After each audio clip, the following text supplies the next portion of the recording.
সেই কারণে 2024-এর লোকসভা নির্বাচনের সময় আমি লক্ষ্য করতাম চন্দন রাজ্য ধরে ধরে আসন সংখ্যা হিসেবে রেখে বিজেপি দলের কত আসনের প্রার্থী, 2019-এর নির্বাচনে তারা কত আসন পেয়েছিল, এবার ইন্ডিয়া ব্লকের অন্তর্ভুক্ত কোন দলের কোন রাজ্যে কতজন প্রার্থী দাঁড়িয়েছেন, সমঝোতার ভিত্তিতে অথবা কোন কোন জায়গায় সমঝোতা করা সম্ভব হয়নি, আলাদা আলাদা ভাবে নিজ নিজ পদ্ধতিতে তারা দাঁড়াবার চেষ্টা করেছেন।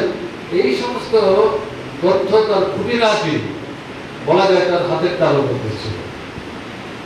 ভীষণভাবে এগুলো খবর রাখতেন এবং এর মধ্য দিয়ে তার যে রাজনৈতিক চেতনা এবং পরিস্থিতির পরিবর্তনের প্রশ্নে তার যে একটা আগ্রহ, এটা বুঝতে কিন্তু অসুবিধা হয় না। আপনাদের জানার জন্য বলছি, লোকসভা নির্বাচনে তিনি পশ্চিম সাধারণ লোকসভা আসনের ভোটার ছিলেন। তার পরিবার ভোট দিতে পারেন। প্রথমেই তারা চেষ্টা করেছিলেন সবার আগে গিয়ে সব ভোটাররা জমায়েত হওয়ার আগে তারা যাতে ভোটটা দিয়ে বেরিয়ে আসতে পারে, কারণ তিনি বুঝতে পেরেছিলেন ভোট হয়তো দিতে দেবে না।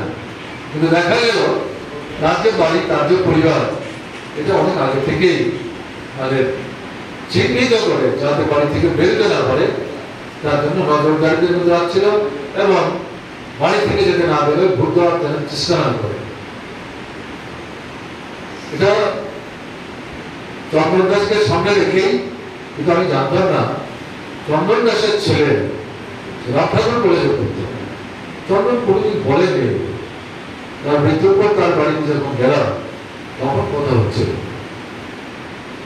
সেই ছেলেটি সেখানে ছাত্র ফেডারেশনের এসএফআই একজন সক্রিয় সংগঠক ছিলেন এবং সেই জায়গায় তার ফার্স্ট কিংবা সেকেন্ড সেমিস্টারে আগে তার উপর আক্রমণ সংগঠিত করে কলেজে যাওয়াটা বন্ধ করে দিয়েছিল। কাজে সেদিক থেকে পিতা পুত্র দুজনেই চিহ্নিত এলাকায়, তারা জানেন এই বাড়ির লোক ভোট দিতে গেলে কাকে ভোট দেবে, কাজে তাকে বাধা দিয়েছে। আমরা যখন ভোট দিয়ে বেরোলাম শিশুরা স্কুল থেকে প্রাথমিকে যাবো, তাকে জিজ্ঞেস করলাম তোমরা ভোট দিয়ে এসছো, মাথা নুয়ে সংক্ষেপে। আমার যা মনে হচ্ছিল যেন তার চোখ দিয়ে পেটে জল বেরোচ্ছে, পারলাম না, কিন্তু আমি আবার চেষ্টা করব। দুপুরবেলা সে আবার দ্বিতীয়বার চেষ্টা নিয়েছিল ভোট দিতে যাওয়ার জন্য, হয়তো গিয়েছিলেন কিন্তু দ্বিতীয়বারের চেষ্টাতে তিনি ভোট দিতে পারেননি।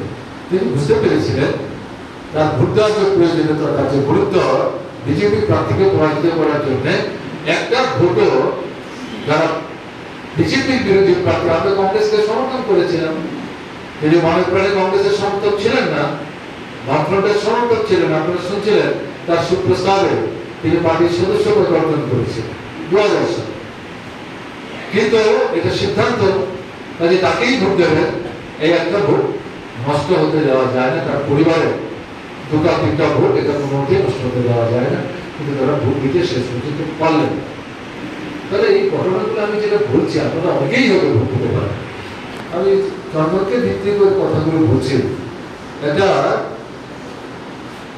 এই পরিসরে উন্নত রাজনৈতিক চেতনার অধিকারী ছিলেন চন্দন।